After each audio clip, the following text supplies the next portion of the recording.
Bismillahirrahmanirrahim. Assalamualaikum warahmatullahi wabarakatuh. Waalaikumsalam warahmatullahi wabarakatuh. Selamat sore nih Pak. Selamat sore Pak, sehat? Gimana kabarnya? Alhamdulillah sehat Pak. Alhamdulillah. Wah, duluan nih bapaknya nanya. Dengan diskusi kita tuh. Aku telat saat nih. Oke Pak, sip. Sebelumnya terima kasih sebabnya kami kebetulan diberikan tugas untuk berbincang-bincang dengan coach kami tentunya, dan dalam hal ini adalah Pak Firman selaku dosen PNS di Universitas Sulawesi Barat. Adapun yang tema kali ini itu adalah tentang wawasan kebangsaan dan aplikasinya di kampus kita tercinta. Ada beberapa hal sebenarnya Pak yang ingin saya ketahui, dan tentunya saya minta izin kepada Bapak untuk ngorek informasi lebih jauh di kampus Bapak. Boleh Pak ya? Oh, silakan. Oke. Mengenai wawasan kebangsaan ini sendiri, tentunya sebagai seorang ASN, kita ingin menjadi seorang ASN yang berakhlak. Namun dalam realitanya di lapangan terkadang nilai wawasan kebangsaan itu akan tergerus oleh kepentingan golongan-golongan tertentu. Dalam hal ini bagaimana sih sikap Bapak terhadap hal atau fenomena seperti ini di lapangan? Terima kasih.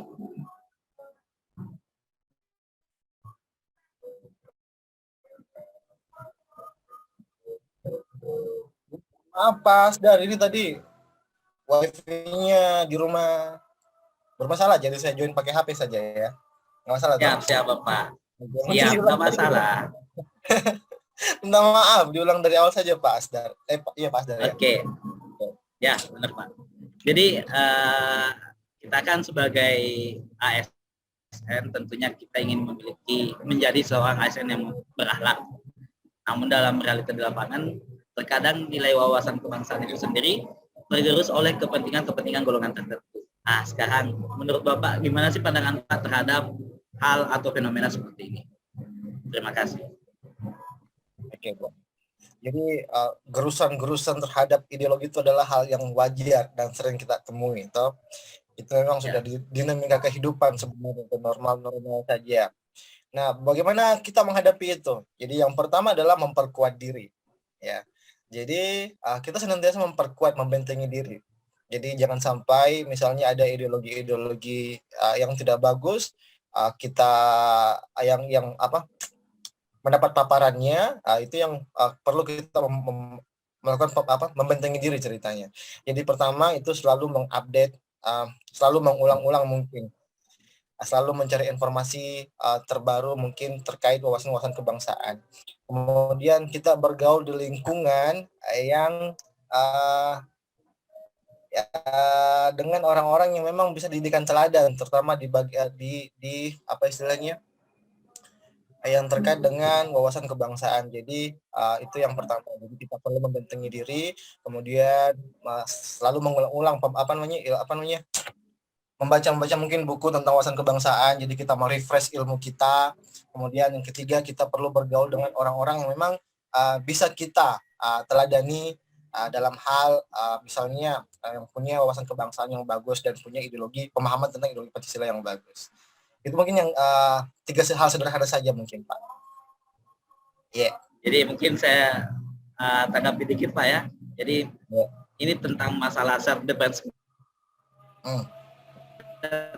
yang bisa mempengaruhi pemikiran-pemikiran kita yang ada di lapangan Pak ya, serta masalah update informasi mungkin tentang wawasan kebangsaan, dan dalam hal ini mungkin juga masalah pergaulan ataukah circle kita Pak ya. Gitu ya. Jadi itu sangat mempengaruhi. Oke. Ini saya ada ini lagi sih Pak sebenarnya. Ini masih berkaitan dengan pertanyaan sebelumnya, masalah golongan. Terkadang kita kan tahu nih, wawasan kebangsaan itu tujuannya adalah untuk menyatukan perbedaan. Ya. Namun terkadang dalam konteks di lapangan, ketika beberapa orang memiliki pandangan yang berbeda, contohnya di kampus Pak ya.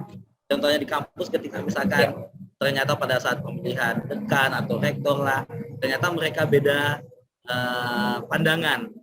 Nah, dan hal itu terkadang ya saya lihat sih ada gesekan yang terjadi di lapangan. Menurut Bapak sebagai seorang CASN yang baru buat kami nih, kira-kira apa yang harus kami lakukan? Seperti itu. Oke, baik. Ini sangat-sangat bagus pertanyaannya saya kira. Jadi kalau saya pinjam istilah teman-teman sekarang untuk menghadapi hal tersebut, itu ya jangan baper, gitu kan. Jadi ya perbedaan itu wajar. Perbedaan pendapat terutama kita di lingkungan akademik ya. Kita datang dari berbagai kampus yang berbeda, misalnya kita dosen S1-nya, S2-nya di mana, misalnya ada yang dari Makassar, ada yang dari Jawa, ada yang dari Manado anggaplah, ada yang dari Parepare misalnya. Itu kan datang ke kampus dengan membawa pandangan dan cara berpikir yang berbeda. Jadi perbedaan pendapat dan perbedaan cara menyikapi hal-hal yang terjadi di sekitar kita itu akan sangat wajar jika muncul, gitu kan. Jadi cuma itu yang pertama bagi kita adalah bahwa jangan sampai perbedaan tersebut membuat apa istilahnya, kita menjadi apa bahasa bagusnya ya, kalau kita pinjam misalkan jangan baper ya. Jadi kalau sudah misalnya kita sudah pemilihan dekan, ternyata dekan yang kita dukung tidak terpilih, sudah akhirnya tidak di bawah disimpan dalam hati, udah kita move on, gitu kan, kita lanjut dengan kehidupan setelahnya, dengan kehidupan kita. Jadi itu yang pertama, jangan baperan lah menghadapi perbedaan. Kemudian kita penting memosisikan diri, gitu. Jadi kita perlu mengenali diri sendiri dan mengenali teman-teman kita. Untuk apa? Supaya ketika kita misalnya berdiskusi, kita tahu kapan harus memberikan tanggapan dan kapan harus menahan diri, gitu ya.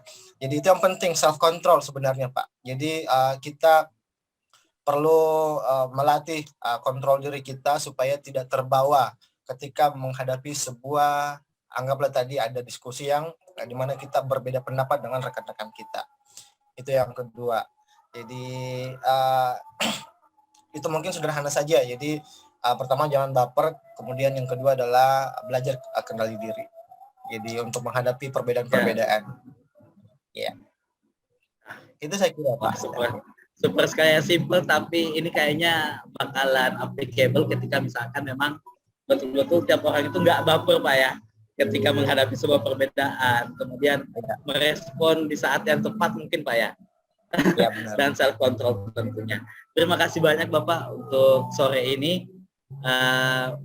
Ya mungkin ini hal yang simple untuk beberapa orang, tapi bagi saya pribadi ini akan sangat membantu saya dalam menjalani step ke depannya untuk bisa menjadi seperti Bapak tentunya.